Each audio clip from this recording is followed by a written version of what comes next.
નમસ્તે વિદ્યાર્થી મિત્રો, લાસ્ટ લેક્ચરની અંદર આપણે કોઈ પ્રવાહીને પાત્રમાં ભરવામાં આવે છે તો એ પ્રવાહી પાત્રની દિવાલ પર કેવી રીતે બળ લગાવે છે, કયા સૂત્ર મુજબ બળ લગાવે છે તેની વાત કરી. એના પછી જો પ્રવાહીને પ્રવેગી નિર્દેશ ફ્રેમમાં રાખવામાં આવે, પ્રવેગી નિર્દેશ ફ્રેમ બે પ્રકારની હશે, એક તો હોરિઝોન્ટલમાં ગતિ કરતી હશે અને એક તો વર્ટિકલમાં ગતિ કરતી હશે, દાખલા તરીકે લિફ્ટ. તો એ બંનેમાં બે પોઈન્ટ વચ્ચે દબાણનો તફાવત કેવી રીતે અપાય એની વાત કરી હતી અને એના એક્ઝામ્પલ જોયા હતા. અને લાસ્ટમાં આપણે એક એક્ઝામ્પલ જોયું હતું જે કોમ્પિટિટિવ એક્ઝામ માટે મહત્વનો હતો. એક પાઇપની અંદર આપણે ફ્યુલ ભર્યું હતું અને પાઇપને સમક્ષિતિજ સમતલમાં ભ્રમણ કરાવતા હતા, તો પાઇપના બીજા છેડે દબાણ કેવી રીતે ફાઇન કરી શકાય તે. આજે આપણે જોવું છે આર્કિમિડીઝનો સિદ્ધાંત. આમ તો સિદ્ધાંત છે એ તમે નાના ધોરણની અંદર ભણી ગયા છો, ખૂબ સિમ્પલ છે. તમે આવું બધાએ અવલોકન કરેલું હોય કે કોઈ વસ્તુને તમે હવામાં ઉચકાવો છો ત્યારે એનું વજન અને એને પાણીમાં ડૂબાડો છો અને પછી એને ઉચકાવો છો ત્યારનું વજન, આ બંનેમાં ફેર હોય છે.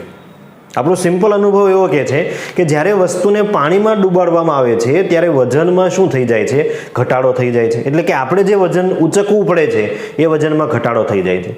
તો આના પાછળનું કારણ શું છે, તો આપણે નાના ધોરણની અંદર ભણી ગયા છીએ. એના પાછળનું કારણ છે ઉત્પ્લાવક બળ, બોયાન્સી ફોર્સ. ઉત્પ્લાવક બળ કોણ લગાવતું હોય, તો કે જે લિક્વિડમાં તમે ડૂબાડો છો એ લિક્વિડ કઈ તરફ લગાવતો હોય, તો કે ઉપર તરફ.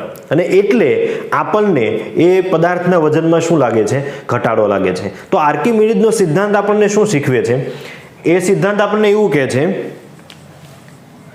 જ્યારે કોઈ પદાર્થને આંશિક કે સંપૂર્ણપણે પ્રવાહીમાં ડૂબાડવામાં આવે છે ત્યારે તેના પર લાગતું ઉત્પ્લાવક બળ, જેને આપણે બોયાન્સી ફોર્સ પણ કહીએ છીએ, વિસ્થાપિત કરેલા પ્રવાહીના વજન જેટલું હોય છે.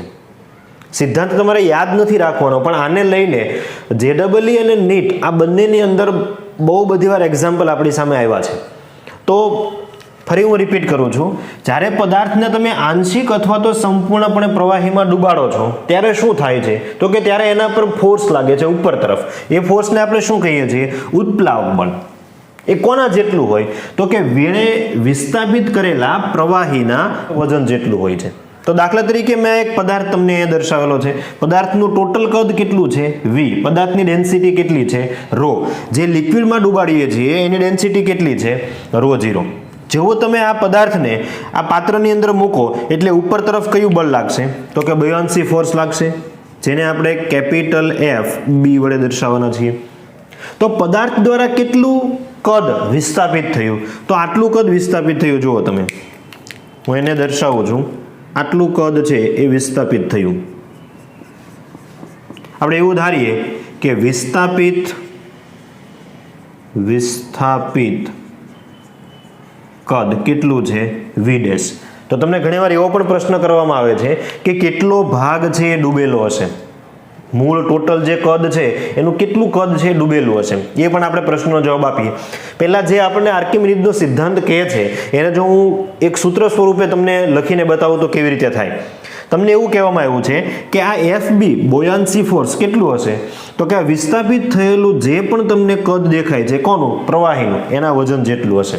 તો આર્કિમિડીઝના સિદ્ધાંત મુજબ આપણે લખી શકીએ અહીંયા buoyancy force FB is equal to શું થઈ જશે, તો કે વિસ્થાપિત પ્રવાહીનું વજન, વિસ્થાપિત પ્રવાહીનું વજન.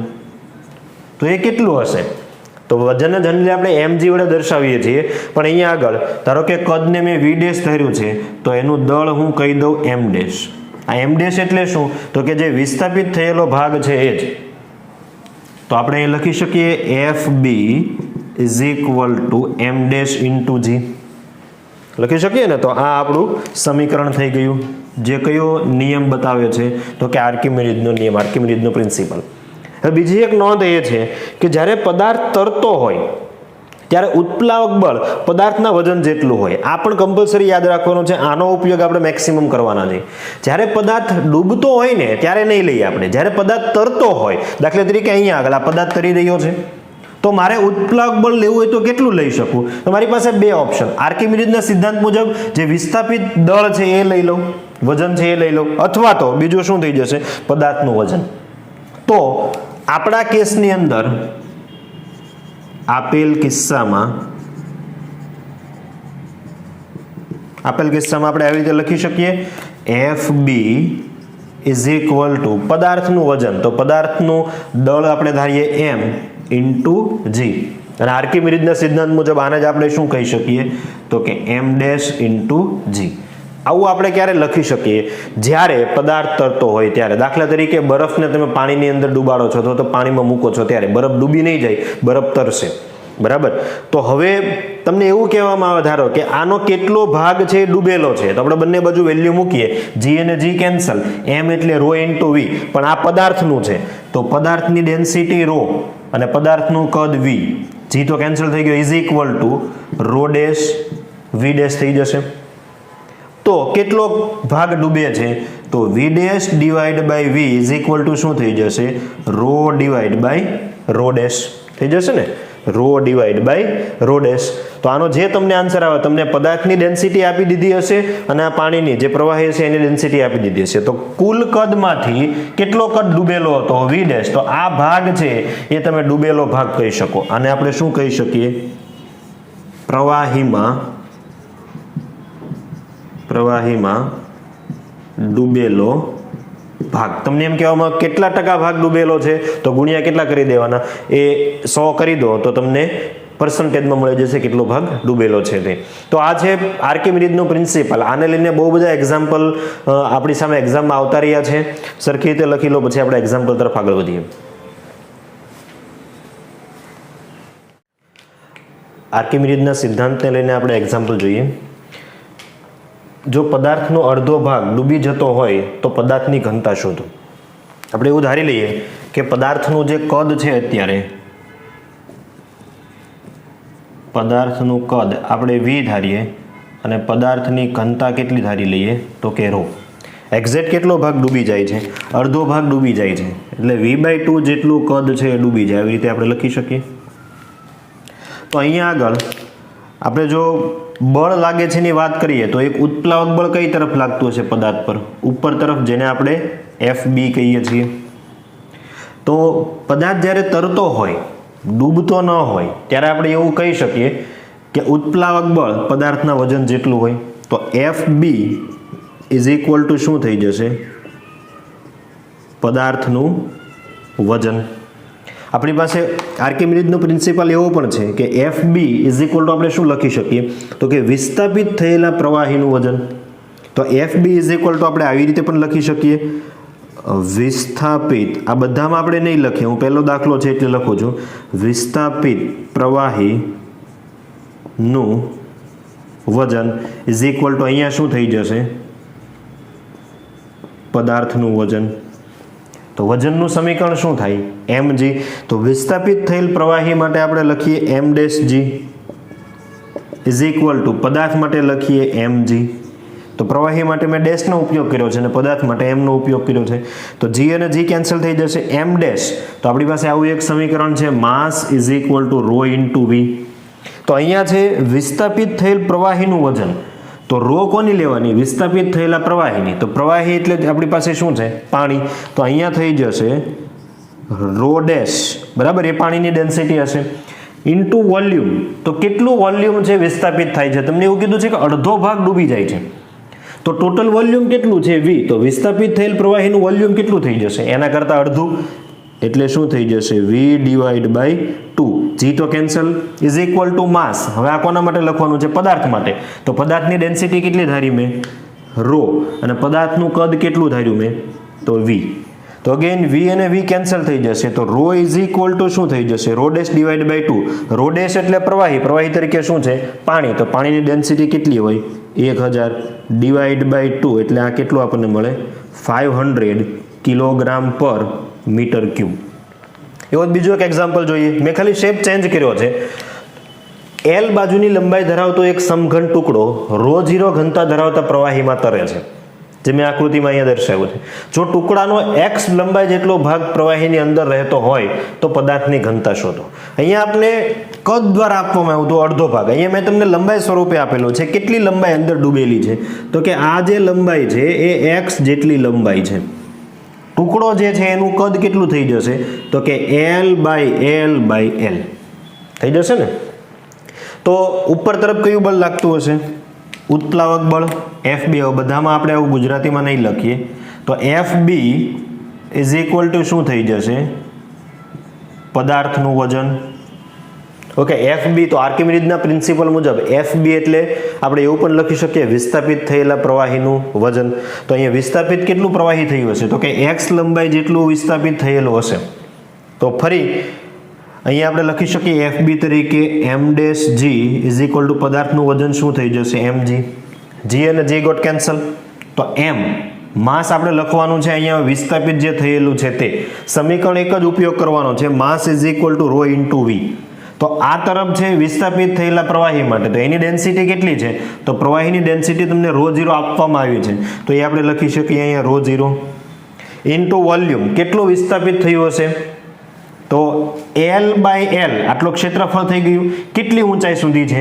એક્સ ઊંચાઈ સુધી. તો આટલો જે તમને ભાગ દેખાય છે અહીંયાથી આ ભાગ, આનું કદ કેટલું થઈ જશે? તો એક કદ થઈ જશે એલ ગુણ્યા એક્સ થઈ જશે ને, લંબાઈ ગુણ્યા પહોળાઈ ગુણ્યા ઊંચાઈ. ઊંચાઈ તરીકે કેટલો ભાગ ડૂબેલો છે? એક્સ જેટલો જ. જી અને જી તો કેન્સલ થઈ ગયા, ઇઝ ઇક્વલ ટુ એમ. તો પદાર્થ માટે ડેન્સિટી તો આપણે ખબર નથી, એ શોધવાની છે, તો એ આપણે ધારી લઈએ રો. પછી પદાર્થનું કદ, તો પદાર્થનું કદ કેટલું થઈ જશે? એલ ગુણ્યા એલ. કેન્સલ થતા હોય એને કેન્સલ કરી દો અને રો ને કરતા બનાવી દો, તો રો ઇઝ ઇક્વલ ટુ શું? બંને બાજુથી એલ અને એલ કેન્સલ થઈ જશે, બે એલ. તો આ મને મળી જશે X divide by L into rho zero. આ સિમ્પલ બે એક્ઝામ્પલ હતા જેના વડે આપણે અંદાજ આવે કે આર્કિમિડીઝના પ્રિન્સિપલનો ઉપયોગ કરીને કોઈ પદાર્થની ડેન્સિટી કેવી રીતે ફાઇન્ડ કરી શકાય. આ પ્રેક્ટિકલ છે, જ્યારે આપણે પદાર્થની ડેન્સિટી ફાઇન્ડ નહોતી કરી શકતા ત્યારે કોઈ એક નોન પ્રવાહીની ડેન્સિટીની સાપેક્ષે આપણે આવી રીતે ફાઇન્ડ કરી શકીએ છીએ. તમને હું કોઈ એક ટુકડો આપી દઉં છું, ચોરસ કે લંબ એક સમઘન ટાઈપનો, અને હું તમને એમ કહું કે ભાઈ એની ડેન્સિટી ફાઇન્ડ કરો, તો જો તમે આર્કિમિડીઝનો પ્રિન્સિપલ સરખી રીતે ભણ્યા હશો તો તમે શું કરશો? 4 ડિગ્રી સેલ્સિયસ પર શુદ્ધ પાણી લઈ અને આ ટુકડાને એની અંદર ડુબાડી દેશો, મૂકી દેશો. એક્સ તમને લંબાઈ મળી ગઈ, આ લંબાઈ મેજર કરી લો, પાણીની ડેન્સિટી તમને ખબર હોય તો તમને પદાર્થની ડેન્સિટી મળી જશે. એટલે આર્કિમિડીઝના પ્રિન્સિપલ વડે અનનોન કોઈ પદાર્થ તમને આપી દેવામાં આવે છે તો આવી રીતે તમે કોઈ પણ પદાર્થની ડેન્સિટી પણ મેજર કરી શકો છો. લખી લો, પછી આગળ દાખલાઓ જોઈએ. આગળ વધીએ. આપણી પાસે બે લિક્વિડ છે અને એક પદાર્થ છે. તમને એવું કહેવામાં આવ્યું છે કે પદાર્થની ઘનતા શોધો. પદાર્થ છે એ એક ગોળો છે, આકૃતિમાં તમે જોઈ શકો છો, જેની ડેન્સિટી કેટલી છે? Row zero. ઉપરનું જે લિક્વિડ છે અડધું, એની ડેન્સિટી રો વન, નીચેની અડધું લિક્વિડ એની ડેન્સિટી રો ટુ. તો અત્યારે સંતુલન સ્થિતિમાં છે, એનો મતલબ ઉપર તરફ લાગતું બળ અને નીચે તરફ લાગતું બળ કેવું હશે? એક સરખું. ઉપર તરફ કયા બળ લાગતા હશે? તો કે બિયોન્સી ફોર્સ. કોના હશે? તો કે પ્રવાહી 1 અને પ્રવાહી 2 બંને આ ગોળાને કઈ તરફ લઈ જવા પ્રયત્ન કરશે? ઉપર તરફ. અને ગોળાનું વજન બળ ગોળાને કઈ તરફ લઈ જવા પ્રયત્ન કરશે? નીચે તરફ. આ બંને કેવા હોવા જોઈએ? ઇક્વલ. તો જ આ કન્ડિશનમાં રહી શકે, અધરવાઇઝ રહી શકે નહીં. તો પહેલા લિક્વિડ દ્વારા જે ઉપર તરફ બળ લાગે છે બિયોન્સી ફોર્સ, એને આપણે ધારો કે કહીએ FB1, અને બીજો જે ગોળો લગાવે છે ઉપર તરફ એને આપણે ધારો કે કહીએ FB2. ગોળાનું વજન બળ નીચે તરફ હશે કેટલું? તો કે mg. તો આપણે અહીંયા શું લખી શકીએ? FB1 plus FB2 is equal to શું થઈ જશે? mg. ઉત્પ્લાવક બળ એ શું છે? તો કે વિસ્થાપિત થયેલ પ્રવાહીનું વજન. તો પહેલા કેસની અંદર આપણે શું લખી શકીએ? m1g પ્લસ બીજા કેસની અંદર m2g is equal two mg. g તો કેન્સલ થઈ જશે. m1 એટલે પહેલા પ્રવાહીનું વિસ્થાપિત થયેલું દળ, તો એ કેટલું? તો કે દળ માટે આપણે સમીકરણ યુઝ કરી શકીએ m is equal to rho v. તો પહેલા પ્રવાહીનું વિસ્થાપિત દળ, તો પહેલા પ્રવાહીની ડેન્સિટી કેટલી થઈ જશે? રો 1 ઇન્ટુ પહેલા પ્રવાહીનું કદ. તો જો એક્ઝેક્ટ અડધું કદ છે એ વિસ્થાપિત થયેલું છે, તો ગોળાનું કદ જો v હોય, આ ગોળાનું કદ આપણે કેટલું ધારીએ? ગોળાનું કદ ધારો કે આપણે v લેતા હોઈએ તો ઉપરનું અડધું પ્રવાહી વિસ્થાપિત થયેલું હોય તે શું થઈ જશે? v divide by 2. g cancel થઈ ગયો. પ્લસ m2 એટલે બીજા પ્રવાહીના વિસ્થાપિત થયેલું દળ, તો એ શું થઈ જશે? રો 2 ઇન્ટુ એનું વોલ્યુમ. એક્ઝેક્ટ અડધું વોલ્યુમ વિસ્થાપિત થયેલું છે તમે જુઓ, તો એ કેટલું થઈ જશે? v divide by 2 is equal to ગોળાનું દળ. તો ગોળાની ડેન્સિટી કેટલી છે? રો 0. ગોળાનું કદ કેટલું છે? v. તો અગેન વી કેન્સલ થઈ જશે અને છેદમાંથી 2 ને આપણે લસા લઈએ તો ગોળાની પ્રવાહીનું ગોળાના જે ડેન્સિટી છે રો 0 ઇઝ ઇક્વલ ટુ શું થઈ જશે rho 1 plus rho 2 divide by 2. તો આને એક તમે શોર્ટકટ તરીકે પણ યાદ રાખી શકો છો.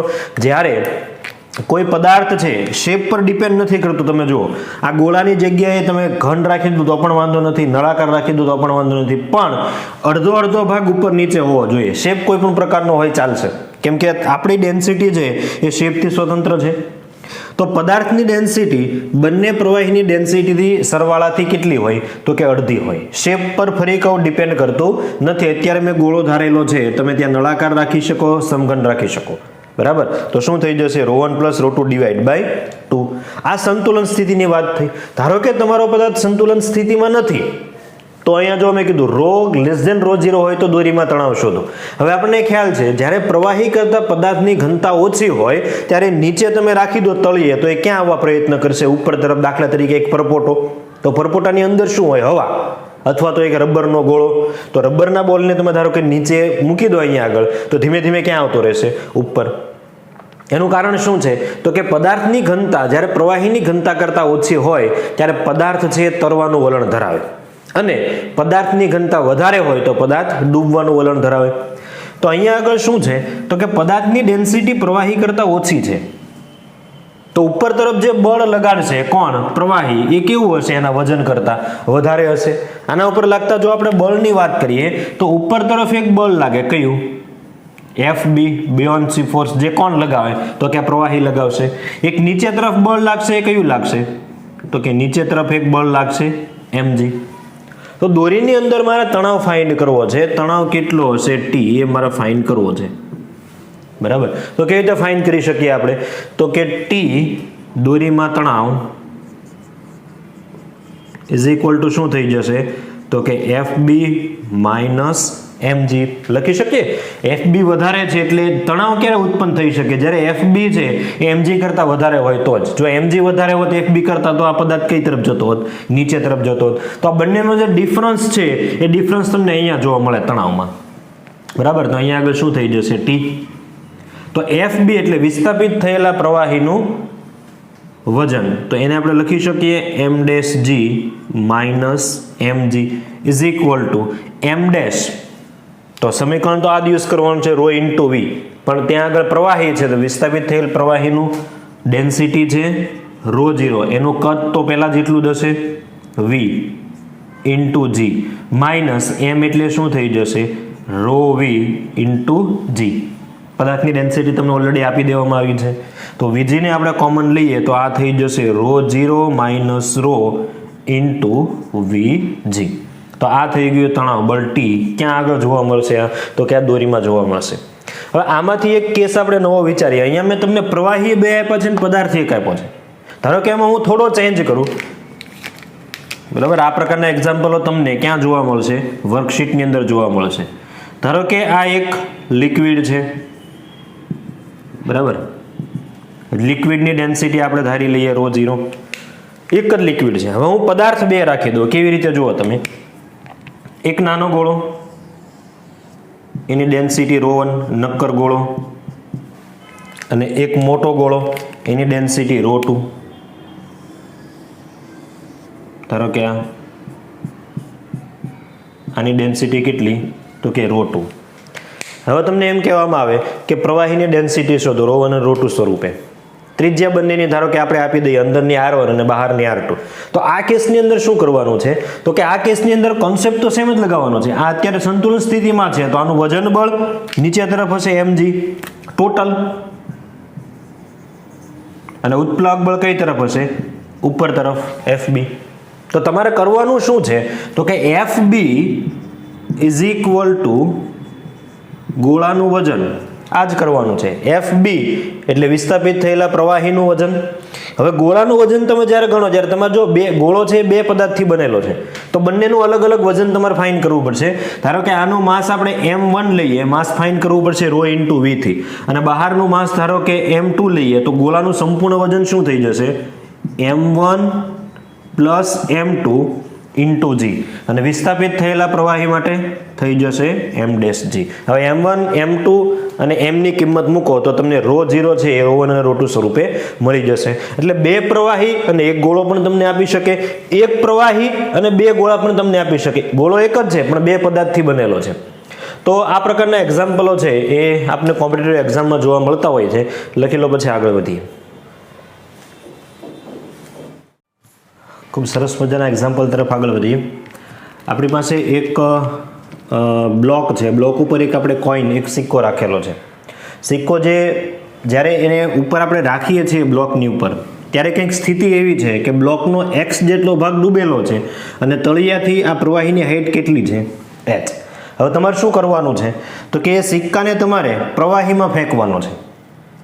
તો x અને h માં શું ફેરફાર થશે? બહુ ઇન્ટરેસ્ટિંગ ક્વેશ્ચન છે. ધારો કે આ સિક્કાને તમે પ્રવાહીમાં ફેંકી દો છો તો શું થાય? તો એક તો કન્ફર્મ થઈ ગયું કે જ્યારે તમે સિક્કાને ફેંકો છો ત્યારે અહીંયાથી વજનમાં ઘટાડો થયો. આપને ખ્યાલ છે કે આવી રીતે હોય, જેમ જેમ આપણે વજન વધારતા જઈએ એમ એમ આ ભાગ કઈ તરફ આવતો જાય? નીચે આવતો જાય. જેમ જેમ વજન ઘટાડતા જઈએ એમ એમ આ ભાગ કઈ તરફ આવતો જાય? ઉપર તરફ આવતો જાય. એટલે x ની વેલ્યુમાં તો શું થશે? ઘટાડો થશે. આ તો કન્ફર્મ થઈ ગયું, બરાબર. x જે એ ઘટે. હવે h બાબતે આપણે શું કહી શકીએ? તો યાદ રાખો, સિક્કો જ્યારે અહીંયા હોય ને ત્યારે સિક્કા દ્વારા જે કદ રોકાય છે પ્રવાહીનું એ કેટલું હશે? તો કે અહીંયા આગળ હશે. એટલે બ્લોક દ્વારા કદ રોકાશે જે સિક્કા કરતાં કેવું હશે? વધારે હશે. ફરી રિપીટ કરું છું. દાખલા તરીકે આ સિક્કાનું કદ તમે ધારી લો કે v છે, બરાબર. સિક્કાનું કદ કેટલું ધારી લો તમે? ધારો કે આ સિક્કાનું કદ ધારો v, અને એ સિક્કા દ્વારા જે બ્લોક કદ રોકે છે, એ સિક્કાના વજનથી જે બ્લોક કદ રોકે છે, આપણે એવું ધારી લઈએ કે આ માત્ર આ સિક્કાનું જ છે, બરાબર. એ ધારો કે v ડેશ છે. તો આ કન્ડિશનમાં v dash is greater than શું હોય? v. એટલે કે સિક્કાના વજન જેટલું વજન જો આ બ્લોક ઘેરે કદ, તો એ કદ સિક્કાના ઓરિજિનલ કદ કરતાં કેવું હશે? વધારે હશે. હવે તમે આ સિક્કાને આની અંદર ફેંકી દો છો તો આ કદ છે એ ઘટી જશે અને આમાં વધારો કેટલો થશે? v ઘટશે. v ડેશ છે એ શૂન્ય થઈ જશે અને એની સામે વધારો કેટલો થશે? તો કે v નો વધારો થશે. તો ઓવરઓલ ફેરફાર કેટલો થશે? તો ઓવરઓલ ફેરફારમાં આ જે સપાટી છે કઈ તરફ આવશે? તો કે નીચે આવશે. પહેલા સિક્કાએ જ્યારે એ બ્લોક પર હતો ત્યારે કેટલું કદ રોકેલું હતું? v ડેશ જેટલું કદ રોકેલું હતું પાણીની અંદર. હવે જ્યારે એને તમે પાણીમાં જ ફેંકી દો છો, પ્રવાહીમાં જ ફેંકી દો છો, ત્યારે કેટલું કદ રોકશે? v રોકશે. તો કયું કદ વધારે હતું? પહેલાનું કે પછીનું? પહેલાનું કદ. કેમ? તો કે પહેલાનું કદ કેટલું હતું? v ડેશ જે વધારે છે. એટલે કદમાં ઘટાડો થાય. કદમાં ઘટાડો થતા લેવલ કઈ તરફ આવે? નીચે. એટલે h માં પણ શું થશે? ઘટાડો થશે. એટલે એટલું સિમ્પલ યાદ રાખે કે કોઈ પણ નાની વસ્તુ હોય એ તમે જ્યારે આવી મોટી વસ્તુ પર મૂકો છો તો એના દ્વારા જે કદ રોકાય છે મોટી વસ્તુ વડે એ વધારે હશે કમ્પેર ટુ એનું ઓરિજિનલ જે કદ હશે તેના કરતાં, બરાબર. બીજું એક એક્ઝામ્પલ જોઈએ. મારી પાસે એક નળાકાર છે. એવું ધારો કે નળાકાર છે એ પેલા ઉપર છે, આ લિક્વિડની અંદર નથી. લિક્વિડની ડેન્સિટી કેટલી છે? ρ0. આ નળાકાર છે એની ડેન્સિટી કેટલી છે? ρ. હવે તમે જેવો એને છોડી દો તો મેં આકૃતિમાં સંતુલન સ્થિતિ દર્શાવી છે. સંતુલન સ્થિતિમાં તમે જો એક્ઝેક્ટ L/2 એટલે કે અડધો નળાકાર છે એ ડૂબેલો છે. તો તમને એવું કહેવામાં આવ્યું છે કે સંતુલન અવસ્થામાં સ્પ્રિંગનું ખેંચાણ શોધો. આપણે સ્પ્રિંગનું ખેંચાણ થોડા સમય માટે ધારી લઈએ x. કેટલું ધારી લઈએ? x ધારી લઈએ. પહેલા આ નળાકાર ક્યાં હતો? તો કે અહીંયા હતો, આવી રીતે. ત્યારે સ્પ્રિંગ એની નોર્મલ કન્ડિશનમાં હતી. હવે જેવો હું નળાકારને છોડી દઉં છું તો એના વજનને કારણે કઈ તરફ આવે છે? નીચે તરફ આવે, અહીંયા આવીને અટકી જાય છે. તો એ સમયે સ્પ્રિંગ કેટલી ખેંચાય? x જેટલી ખેંચાય. એનો મતલબ કે સ્પ્રિંગ આ નળાકાર પર ઉપર તરફ કયું બળ લગાવશે? તો કે સ્પ્રિંગ વડે લાગતું બળ ઉપર તરફ હશે. કયું હશે? તો કે kx પુનઃસ્થાપક બળ. હવે બીજા એના પર લાગતા બળ કયા? તો કે એનું પોતાનું વજન બળ કઈ તરફ હશે? નીચે તરફ. પછી આ લિક્વિડ જે છે એના પર ઉત્પ્લાવક બળ લગાવે છે. કઈ તરફ લગાવે છે? ઉપર તરફ. એને આપણે શું કોના વડે દર્શાવીએ? Fb વડે. તો આપણે જો બળોનું સંતુલન વિચારીએ તો kx plus Fb is equal to શું થઈ જશે? mg. કઈ સ્થિતિમાં? સંતુલન સ્થિતિમાં. તો આપણે કે ને કરતા કે એક્સ ને કરતા બનાવીએ, એક્સ આપણે જોઈએ છે એટલે, તો ઇઝ ઇક્વલ ટુ આ થઈ જશે mg માઇનસ એફબી. એફબી એટલે ઉત્પ્લાવક બળ કોણ લગાવે? વિસ્થાપિત થયેલો પ્રવાહી. તો આપણે એને શું લખીએ છીએ? m ડેશ g, એટલે કે જે વિસ્થાપિત થયેલું પ્રવાહી છે એનું વજન છે m ડેશ g. તો ઇઝ ઇક્વલ ટુ આ થઈ જશે m એટલે રો ઇન્ટુ વી. આ પદાર્થનું છે, નળાકારનું છે, તો નળાકારની ડેન્સિટી કેટલી છે? રો. તો આ થઈ જશે રો ઇન્ટુ વી ઇન્ટુ જી માઇનસ m ડેશ એટલે વિસ્થાપિત પ્રવાહીની ડેન્સિટી કેટલી છે? તો કે રો 0. એને કેટલું કદ રોકેલું છે? એક્ઝેક્ટ અડધી લંબાઈ, એટલે કદ કેટલું થઈ જશે? v ડિવાઇડ બાય 2 ઇન્ટુ શું થઈ જશે? g. આપણે શું ફાઇન્ડ કરવા જઈ રહ્યા છીએ? x. હવે અમે ક્યાંય વોલ્યુમ આપેલું છે નહીં, તો વોલ્યુમને આપણે ત્યાંથી કન્વર્ટ કરવું જોઈશે.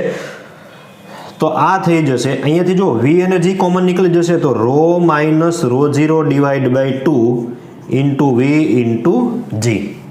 તો ફરી અહીંયા આપણે કેલ્ક્યુલેશન કરીએ કે x equal to rho minus rho 0 divide by 2. Volume v, કોનું વોલ્યુમ હશે? આ તો કે નળાકારનું વોલ્યુમ તો જો આડછેદ મેં દર્શાવ્યો છે, લંબાઈ દર્શાવી છે, તો એ થઈ જશે a into l into g. તો x ઇક્વલ ટુ મને શું મળી જશે? તો કે 1 divide by k rho minus rho 0 divide by 2 a into l into g.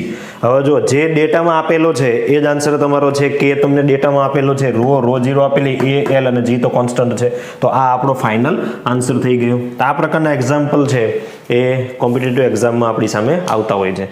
લખી લો સરખી રીતે.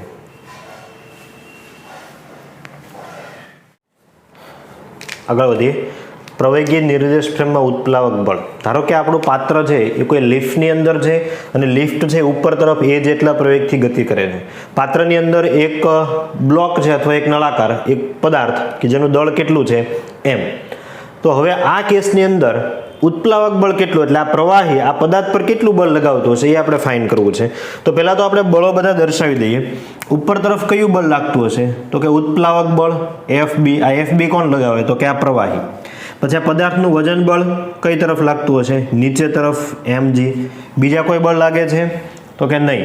આ બે બળની અસર હેઠળ આ જે તંત્ર છે એ ઉપર તરફ કેટલા પ્રવેગથી ગતિ કરે છે? એ જેટલા પ્રવેગથી ગતિ કરે છે. તો આપણે આવી રીતે લખી શકીએ F net is equal to શું થઈ જશે? mg, સોરી ma, કેમ કે પ્રવેગ આપણે કેટલો આપેલો છે? a જેટલો, ન્યૂટનના ગતિના નિયમ મુજબ. હવે F net પદાર્થ પર બે પ્રકારના બળ લાગે. આપણે જોઈએ છે FB ઉત્પ્લાવક બળ જોઈએ છે, તો ઉપર તરફ ઉત્પ્લાવક બળ લાગે, નીચે તરફ mg. પદાર્થ તરે એનો મતલબ શું થાય? FB વધારે હશે. તો અહીંયા આપણે લખી શકીએ FB minus mg is equal two ma. તો ઉત્પ્લાવક બળ FB ઇઝ ઇક્વલ ટુ શું થઈ જશે? mg પ્લસ ma, એટલે કે mg plus a. m common લઈએ તો આ શું મળી ગયું મને? FB is equal to mass into g કેવો લેવાનો? ઇફેક્ટિવ. તો આ કોનું મને સમીકરણ મળે? ઉત્પ્લાવક બળનું સમીકરણ મળે. આ કોણ કોના પર લગાવે? પ્રવાહી કોના પર લગાવશે? તો કે આ પદાર્થ પર. હવે ધારો કે આ પદાર્થનું આપણે વજન બળ ફાઇન્ડ કરીએ. આ શું છે? ઉત્પ્લાવક બળ છે. ઉત્પ્લાવક બળ કોણ કોના પર લગાડે? પ્રવાહી પદાર્થ પર. હવે ધારો કે બહુ ઇન્ટરેસ્ટિંગ વાત છે, જો પદાર્થનું વજન બળ આપણે ફાઇન્ડ કરીએ. પદાર્થનું વજન બળ ધારો કે આપણે W લઈએ, તો લિફ્ટ કઈ તરફ ગતિ કરે છે? ઉપર તરફ. એક mg તો હોય જ એની પાસે, તો આ mg પ્લસ લિફ્ટ ઉપર તરફ ગતિ કરે તો આભાસી બળાને કઈ તરફ લાગે? નીચે તરફ. કેટલું લાગશે? તો કે ma જેટલું, જે તમે NLM ની અંદર ભણી ગયા છો. તો આ મને મળે mg plus a, in short mg effective. આ બંને રિઝલ્ટ પર તમે નજર કરો. બંને રિઝલ્ટ કેવા જોવા મળે છે? એક સરખા જોવા મળે છે. જો આ ઉત્પ્લાવક બળ પ્રવાહી પદાર્થ પર લગાવે તો એ સમયે પદાર્થ એટલા જ મૂલ્યનું બળ કોના પર લગાવે છે? તો કે પ્રવાહી પર લગાવે છે. ઇન શોર્ટ, જ્યારે પદાર્થ પ્રવેગી નિર્દેશ ફ્રેમમાં હોય ત્યારે આ પદાર્થ છે એ કેવો હશે? સ્થિર હશે. કોની સાપેક્ષ? નહીં ઉપર કે નીચે, ઉપર નીચે થશે નહીં. ઇન શોર્ટ, આ લેવલમાં કોઈ પ્રકારનો ફેરફાર આવશે? તો કે નહીં આવે. ફરી રિપીટ કરું છું, જો શોર્ટમાં તમારે આન્સર આપવો તો તારવવાની કંઈ જરૂર પડશે નહીં. પદાર્થ જ્યારે પ્રવેગી નિર્દેશ ફ્રેમમાં ગતિ કરતો હોય ત્યારે ઉત્પ્લાવક બળ અને વજન બળ કેવા હોય? એક સરખા જ હોય. જો મેં સાબિત કર્યું FB = W. પહેલું જ્યારે FB = W એ ક્યારે હતું? જ્યારે નિર્દેશ ફ્રેમ સ્થિર હતી, એટલે કે કોઈ પ્રવેગી ગતિ હતી નહીં. એ ઉત્પ્લાવક બળ વજન બળ જેટલું ત્યારે હતું. પણ પ્રવેગી નિર્દેશ ફ્રેમ હોય તો પણ તમે એ જ કહી શકો છો. જો એનો મતલબ પ્રવેગી નિર્દેશ ફ્રેમમાં આ લેવલમાં કોઈ પ્રકારનો ફેરફાર થાય નહીં. આ પદાર્થ ઉપર પણ નહીં જાય અને નીચે પણ નહીં જાય. બરાબર? તો લખી લો આને. તો વિદ્યાર્થી મિત્રો, અત્યાર સુધી આપણે સ્થાયી તરલની વાત કરી, જેની અંદર તરલના કણો છે એ એકબીજાની સાપેક્ષે ગતિ કરતા હતા નહીં. હવે આપણે બીજા સેશન તરફ આગળ વધીએ અને જેને આપણે નામ આપ્યું હતું ફ્લુઇડ ડાયનેમિક્સ, અથવા તો એને આપણે કહી શકીએ તરલ ગતિશાસ્ત્ર. હવે આમ જોઈએ તો ચેપ્ટરનો એક નવો ટોપિક, એનો મતલબ એમ થશે કે નવી ટર્મ્સ તમારી સામે આવશે. તો આજે આપણે ટર્મ્સ ભણી લઈએ કે તરલ ગતિશાસ્ત્રની અંદર જે વારંવાર શબ્દોનો ઉપયોગ થવાનો છે એ શબ્દોનો મતલબ શું થાય. તો તરલ વહનની લાક્ષણિકતાઓ. જો અહીંયા તરલ વહન મેં શબ્દનો ઉપયોગ કર્યો છે કેમ કે હવે તરલ છે એ ગતિ કરવાનું છે, એક જગ્યાએથી બીજી જગ્યાએ કણ એકચ્યુઅલમાં જશે. બરાબર? તો એની અમુક લાક્ષણિકતાઓ છે, આપણે એક પછી એક જોઈએ. એમાં પહેલો એક શબ્દ છે સ્થાયી વહન. હવેના આગળના થોડાક દિવસ દરમિયાન આ શબ્દ વારંવાર રિપીટ થવાનો છે, જેને ઇંગ્લિશમાં કહીએ તો થાય સ્ટેડી ફ્લો. આપણે ખ્યાલ છે સ્થાયી એટલે હોય એમનું એમ રહેવું, આવો આનો ગુજરાતી મતલબ થાય. તો એની વ્યાખ્યા શું છે? જો તરલ વહનમાં દરેક બિંદુ પાસે તરલનો વેગ સમય સાથે અચળ રહેતો હોય તો તેને સ્થાયી વહન કહે છે. ક્યાં આગળ સ્થાયી વહન શક્ય છે? તો દાખલા તરીકે ખૂબ જ ધીમેથી વહેતું પાણી. તો આનો મતલબ પહેલા તમે સમજો. તમને એવું કીધું છે કે દરેક બિંદુ પાસે તરલનો વેગ સમય સાથે અચળ રહેવો જોઈએ. આનો મતલબ એવો નથી થવાનો કે એક પાઇપની અંદરથી કોઈ ફ્લુઇડ પસાર થાય છે તો એની વેલોસિટી કોન્સ્ટન્ટ હશે. આવો આનો મતલબ બિલકુલ થતો નથી. સ્ટેડી ફ્લો, સ્થાયી વહનનો મતલબ શું થાય તમે સમજો. દાખલા તરીકે એક પાઇપની અંદર કોઈ ફ્લુઇડ છે એ ફ્લો થઈ રહ્યું છે. હવે એની હું 4 જગ્યા લઉં છું. અહીંયા પહેલી જગ્યા, બીજી, ત્રીજી અને ચોથી. પહેલી જગ્યા પર વેગ કેટલો છે? v1. બીજી જગ્યા પર v2, ત્રીજી જગ્યા પર v3, ચોથી જગ્યા પર v4. તો સ્થાયી વહનનો મતલબ એવો નથી થતો કે દરેક બિંદુ પાસે વેગ એક સરખો હોય, એટલે કે v1 = v2 = v3 = v4. આવું થાય જ એવું જરૂરી નથી. થાય તો વાંધો નથી, પણ સ્થાયી વહન એવું તમને કહેવા માંગતું નથી. સ્થાયી વહનનો મતલબ એમ થાય કે આ પોઈન્ટ પાસેથી અગર 10 પાર્ટિકલ પસાર થાય છે તરલના, તો 10 નો વેગ કેટલો હોવો જોઈએ? v1 જ હોવો જોઈએ, આ જ દિશામાં અને એટલા જ મૂલ્યનો. ધારો કે અહીંયાથી કોઈ પાર્ટિકલ પસાર થાય છે તો આગળ એનો વેગ ગમે તે હોય, પણ જેવો આ પોઈન્ટ પરથી પસાર થશે એનો વેગ તરત કેટલો થઈ જવો જોઈએ? v2. બીજો પાર્ટિકલ પસાર થાય એનો વેગ કેટલો હોવો જોઈએ? v2. ત્રીજો પસાર થાય એનો વેગ કેટલો હોવો જોઈએ? v2. તો તમે એવું કહી શકો કે આ જે વહન છે, પાઇપમાંથી જે ફ્લુઇડનું વહન થઈ રહ્યું છે એ વહનને આપણે કેવું કહી શકીએ? સ્થાયી વહન કહી શકીએ. એટલે ફરી રિપીટ કરું છું, આ વ્યાખ્યાનો મતલબ એવો નથી થતો કે v1 = v2 = v3 = v4. આવો થતો નથી. કોઈ એક પોઈન્ટ પકડીને તમે બેસો તો અનંત સમય સુધી ત્યાંથી જેટલા પણ પાર્ટિકલ પસાર થાય એ કેટલા વેગવાળા હોવા જોઈએ? v1 વેગવાળા જ હોવો જોઈએ. જો હું વેગ બોલું છું, ઝડપ નથી બોલતો, એટલે ડાયરેક્શન ન બદલાવી જોઈએ અને મૂલ્ય પણ ન બદલાવવું જોઈએ. આનો મતલબ એવો આપણે નથી કરવાનો કે સદિશ v1 = સદિશ v2 = સદિશ v4, v3 = સદિશ v4. આવું થાય જ એવું જરૂરી નથી. મે બી એ આવું પણ હોઈ શકે, ડઝ નોટ ઇક્વલ ટુ. તો સ્થાયી વહનની અંદર તમારે યાદ એટલું રાખવાનું છે કે જે પણ બિંદુની તમે વાત કરતા હો એ બિંદુ પાસેથી કણ પસાર થાય ત્યારે એનો વેગ બદલાવો જોઈએ નહીં. આ v1 છે તો એ અહીંયાથી પસાર થાય ત્યારે એનો કેટલો વેગ થઈ જવો જોઈએ? v4 જ થઈ જવો જોઈએ. એનાથી બીજો કોઈ ચાલશે નહીં. જો બીજો મળે તમને તો એને સ્થાયી વહન કહેવાય નહીં. પછી બીજું છે અસ્થાયી વહન, જેને આપણે કહી શકીએ અનસ્ટેડી ફ્લો. અનસ્ટેડી ફ્લો એટલે શું? તો કે આનાથી ઉલટું. તરલ વહનમાં દરેક બિંદુ પાસે તરલના વેગમાં સમય સાથે ફેરફાર થાય. એટલે આ પોઈન્ટ પાસે તમે વાત કરો તો એક કણ પસાર થાય તેનો વેગ v1 હશે, એટલે 2 મીટર પર સેકન્ડ. ધારો કે બીજો કોઈ કણ ત્યાંથી પસાર થાય તો એનો વેગ બદલાઈ જશે. એટલે એક જ બિંદુ પાસે તમને જો બદલાતા વેગવાળા કણ પસાર થતા હોય તો એને આપણે કેવો ફ્લો કહી શકીએ? અનસ્ટેડી ફ્લો. દાખલા તરીકે ભરતી અને ઓટ વખતે પાણીની ગતિ. ભરતી વખતે કોઈ એક બિંદુ પાસે તમે ઊભા હો તો ભરતી થાય ત્યારે પાણીનો વેગ અલગ હશે અને ઓટ આવે ત્યારે વેગ અલગ હશે. તો એને આપણે કેવો ફ્લો કહી શકીએ? અનસ્ટેડી ફ્લો. એકના એક બિંદુ પાસે તમને અલગ અલગ વેગ ધરાવતા પાર્ટિકલ જોવા મળે છે તો એ અનસ્ટેડી ફ્લો થઈ જશે. એના પછી છે પ્રક્ષુબ્ધ વહન, જેને કહેવાય ટર્બ્યુલન્ટ ફ્લો. પ્રક્ષુબ્ધ વહન એટલે શું? તો કે વેગમાં સમય સાથે અનિયમિત તેમજ ઝડપી ફેરફાર થાય. જો અનિયમિત તો આમાં પણ છે, પણ આમાં ઝડપી નથી. ભરતી અને ઓટમાં એટલો બધો ચેન્જ નહીં હોય, પણ ધોધરૂપે પડતા પાણીની ગતિ, જેમ કે અહીંયાથી ધારો કે ધોધ પડે છે તો એક પાર્ટિકલની સ્પીડ અહીંયા કંઈક અલગ હશે, અહીંયા આવે તો એનાથી મોટો ચેન્જ થઈ ગયો હશે. મે બી કોઈની સાથે અથડાય તો પાછી સ્પીડ ઘટી જાય, પાછી સ્પીડ વધી જાય. એટલે સમય સાથે જો તરલના વેગમાં અનિયમિત તેમજ ઝડપી ફેરફાર થતો હોય તો એવા તરલ વેગને આપણે કેવા કહીએ છીએ? તો કે પ્રક્ષુબ્ધ વહન અથવા ટર્બ્યુલન્ટ ફ્લો. દાખલા તરીકે ધોધરૂપે પડતા પાણીની ગતિ. જો આ બધામાં પાણી છે અથવા તો કોઈ પણ ફ્લુઇડ છે, ગતિમાં તો છે જ, તેમ છતાં આપણે એના અલગ અલગ પ્રકારો પાડ્યા. જેમ કે અહીંયા પણ એક જ પાઇપમાંથી પસાર થતું પાણી મે બી સ્થાયી હોઈ શકે, મે બી અસ્થાયી હોઈ શકે. સ્થાયી તો એક આદર્શ કન્ડિશન છે, બાકી જનરલી બધા વહન કેવા હોવાના છે? અસ્થાયી જ હોવાના છે. કોના કારણે? તો કે ઘર્ષણના કારણે. એના પછી છે અદબનીય વહન, ઇનકમ્પ્રેસિબલ ફ્લો. તરલ વહનમાં દરેક બિંદુ પાસે દરેક ક્ષણે તરલની ઘનતા કોન્સ્ટન્ટ રહેવી જોઈએ. જો જનરલી આપણે એક પરિમાણમાં ગતિનો જ્યારે અભ્યાસ કરતા હતા ત્યારે કોઈ એક જ પાર્ટિકલ હતો એટલે પ્રોબ્લેમ નહોતો. હવે આનો અભ્યાસ કરવો હોય ને તો કેવું થાય? આ બધા પાર્ટિકલનો અભ્યાસ કરવો પડે, પણ એ પોસિબલ નથી. એટલે આપણે થિયરીમાં આ બે પ્રકારના વહન ધ્યાનમાં લઈશું, સ્થાયી વહન અને અદબનીય વહન. પછી એના આધારે આપણે અલગ અલગ પ્રકારો જોઈએ.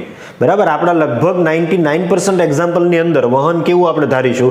સ્થાયી વહન જ ધારીશું. અને બીજું કેવું ધારીશું? તો કે અદબનીય હોય તેવું. અદબનીય એટલે દબાવી ન શકાય એવો મતલબ થતો નથી. તરલ મિકેનિક્સ, ફ્લુઇડ ડાયનેમિક્સની અંદર અદબનીય વહન એટલે શું? તો કે દરેક બિંદુ પાસે દરેક ક્ષણે તરલની ઘનતા કેવી રહેવી જોઈએ? કોન્સ્ટન્ટ રહેવી જોઈએ. આ પોઈન્ટની તમે વાત કરો છો તો અનંત સમય સુધી અહીંયા આગળ જે ડેન્સિટી હોય એટલી જ ડેન્સિટી બીજી, એટલી જ ડેન્સિટી ત્રીજે રહેવી જોઈએ. ઘનતા બદલાતી હશે નહીં. એને આપણે કેવું વહન કહી શકીએ? અદબનીય વહન. તો દબનીય વહન એટલે શું થઈ જશે? કમ્પ્રેસિબલ ફ્લો. એના કરતાં ઉલટું, ઘનતા બદલાતી જતી હશે. પછી છે એક પ્રવાહ રેખા. લાક્ષણિકતાઓ અહીંયા સુધી જ છે. આપણી ટેક્સ્ટ બુકની અંદર બધી લાક્ષણિકતાઓ આપેલી પણ નથી, તેમ છતાં મેં ઘણી લાક્ષણિકતાઓ તમારી સામે અહીંયા રાખી છે, જેથી કરીને તમને એક અંદાજ આવે. આના કરતાં બીજી ઘણી હજુ લાક્ષણિકતાઓ છે પણ જે આપણી ટેક્સ્ટ બુકની અંદર નથી, જે આપણા માટે કામની નથી. પ્રવાહ રેખા અથવા તો ધારા રેખા, જેને આપણે કહી શકીએ સ્ટ્રીમ લાઇન્સ. કોને કહેવાય? તો કે તરલ કણના ગતિમાર્ગને ધારા રેખા કહેવાય. દાખલા તરીકે અહીંયાથી કોઈ કણ પસાર થાય છે, મે બી સ્ટ્રેટ લાઇનમાં પસાર થઈ શકે, મે બી સર્પાકારે પસાર થઈ શકે. એનો જે આકાર હોય એને શું કહેવાય? તો કે પ્રવાહ રેખા અથવા તો ધારા રેખા. દાખલા તરીકે આવી રીતે ધારો કે કોઈ પાઇપમાંથી ફ્લુઇડ ફ્લો થાય છે તો એનો કોઈ એક કણનો વિચાર કરો, આવી રીતે ગતિ કરે છે, તો આને આપણે શું કહી શકીએ? ધારા રેખા કહી શકીએ. કણનો જે ગતિમાર્ગ છે તે. પછી બીજો એમાં પોઈન્ટ છે પ્રવાહ રેખાને કોઈ પણ બિંદુ પાસે દોરેલ સ્પર્શક તે બિંદુ પાસે કણનો વેગ આપે. દાખલા તરીકે આ બિંદુ પાસે કણ પહોંચે ત્યારે મારે વેગ ફાઇન્ડ કરવો છે, અહીંયા શું ડ્રો કરી દેવાનો?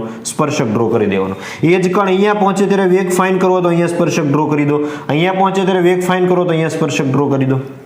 એટલે સ્ટ્રીમ લાઇન્સને તમે જે સ્પર્શક ડ્રો કરો એ જે તે બિંદુ પાસેનો શું આપી દેશે? તમને વેગ આપશે. પછી સ્થાયી વહનમાં પ્રવાહ રેખા એકબીજાને છેદે નહીં. આ તો બહુ સિમ્પલ છે. ધારો કે પ્રવાહ રેખા એકબીજાને છેદે તો શું થાય? જો અહીંયા આગળ હું લખું છું, ધારો કે આ એક પ્રવાહ રેખા છે એટલે એક કણનો ગતિમાર્ગ. પછી ધારો કે આ બીજી કોઈ પ્રવાહ રેખા છે, એકબીજાને ક્રોસ કરે છે. જો આ બે પ્રવાહ રેખા ક્રોસ કરે, હવે તો કે છેદ બિંદુ ક્યાં આગળ છે? અહીંયા આગળ. તો હું એમ કહું કે આ પોઈન્ટ પાસે કણનો વેગ મને કયો, તો આપણી પાસે કણના વેગ માટે શું કરવાનું? તો કે જે તે બિંદુ પાસે સ્પર્શક ડ્રો કરવાનો. હવે આ બિંદુ પાસે તમને બે સ્પર્શક મળે, એક આ ડાયરેક્શનમાં મળે અને એક ઉપર તરફ મળે. તો સ્થાયી વહન આપણે કોને કહી શકીએ? સ્થાયી વહનની વ્યાખ્યા શું છે? તો કે સમય સાથે વેગ કેવો રહેવો જોઈએ? અચળ રહેવો જોઈએ. એટલે કે આ બિંદુ પાસે કણ જ્યારે પહોંચે ત્યારે એનો વેગ એક જ હોવો જોઈએ, અનન્ય હોવો જોઈએ. જ્યારે જો એકબીજાને છેદતી હોય પ્રવાહ રેખા તો એક જ બિંદુ પાસે એના કેટલા વેગ મળે? બે વેગ મળે, જે પોસિબલ નથી. એટલે સ્થાયી વહનમાં કોઈ પણ બિંદુ પાસે કણના બે વેગ ક્યારે પોસિબલ નથી. અને જો પ્રવાહ રેખા એકબીજાને છેદતી હોત તો શું થાય? તો કે તમને એક જ બિંદુ પાસે બે વેગ મળે, એક આ ડાયરેક્શનમાં વેગ મળે, એક ઉપર તરફ વેગ મળે, જે સ્થાયી વહનમાં પોસિબલ નથી. એટલે આપણે એવું કહી શકીએ કે સ્થાયી વહનમાં પ્રવાહ રેખા એકબીજાને છેદે નહીં. એના પછી પ્રવાહ રેખા એકબીજાની નજીક એમ વેગ વધારે અને એકબીજાથી દૂર એમ વેગ ઓછો. તો એ પણ તમને અહીંયા સમજાવું. ધારો કે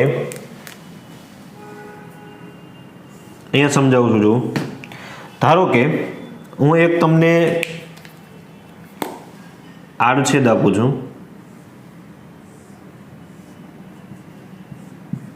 ધારો કે આવો મેં તમને એક આડછેદ આપ્યો, આમાંથી ફ્લુઇડ ફ્લો થઈ રહ્યું છે, તો મારે એને સ્ટ્રીમલાઇન સ્વરૂપે દર્શાવવું છે. તો આપણને ખ્યાલ છે કે અહીંયા આડછેદ કેવો છે? વધારે. અહીંયા આડછેદ કેવો છે? તો કે ઓછો છે. તો આડછેદ જેમ જેમ ઓછો ને એમ વેલોસિટી વધતી જાય. તો અહીંયા આગળ મારે જો સ્ટ્રીમ લાઈન દર્શાવી હોય તો મારે સ્ટ્રીમ લાઈન એકબીજાથી દૂર દર્શાવવાની, પણ અહીંયા દર્શાવી હોય તો મારે એકબીજાની નજીક દર્શાવવાની. તો જે વિસ્તારની અંદર સ્ટ્રીમ લાઈન એકબીજાની નજીક હશે ત્યાં તમારે શું સમજવાનું? તરલની વેલોસિટી કેવી હશે? વધારે હશે. અને જ્યાં સ્ટ્રીમ લાઈન એકબીજાથી દૂર હશે ત્યાં વેલોસિટી કેવી હશે?